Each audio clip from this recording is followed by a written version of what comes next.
Good evening. 100 days weight loss சேலஞ்சில் day 19. Morning empty ஸ்டொமக்கில் warm water குடிச்சிட்டு night soak பண்ண பாதாமும் திராட்சையும் சாப்பிட்டேன்.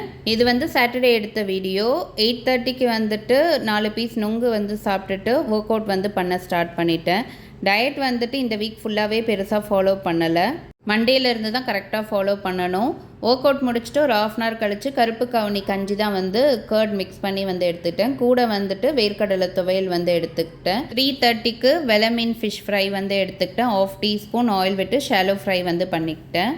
ஈவினிங் 6 o'clockக்கு வெள்ளை கொண்டக்கடலை ஒரு 50 grams இருக்க மாதிரி எடுத்து சாப்பிட்டேன். அன்னைக்கு டேவை ஃபினிஷ் பண்ணியாச்சு. டே 20 அன்னைக்கு என்னுடைய வெயிட் 82 kgs. வெயிட் ஏறவும் இல்லை குறையும் இல்லை, அதே வெயிட்டில் தான் இருக்கிறேன். மார்னிங் எம்டி ஸ்டொமக்கில் வார்ம் வாட்டர் குடிச்சிட்டு பிரேக்ஃபாஸ்ட்டுக்கு 10:30க்கு 2 எக்கு போட்டு வித்தவுட் ஆயிலில் ஒரு தோசை, அது கூட வெள்ளை கொண்டக்கடலை போட்டு கிரேவி தான் எடுத்து சாப்பிட்டேன். லஞ்சுக்கு 4:30க்கு வீட்டில் மட்டன் பிரியாணி பண்ணியிருந்தாங்க. ஸோ அதிலிருந்து நான் 100 grams ரைஸ் மட்டும் எடுத்துக்கிட்டேன். 200 grams கேரட்டும் கேப்சிகமும் போட்டு ஒரு பொரியல், 100 grams சிக்கன் வித்தவுட் ஆயிலில் எடுத்துக்கிட்டேன். இதுதான் என்னுடைய லாஸ்ட் மீல் அன்னைக்கு.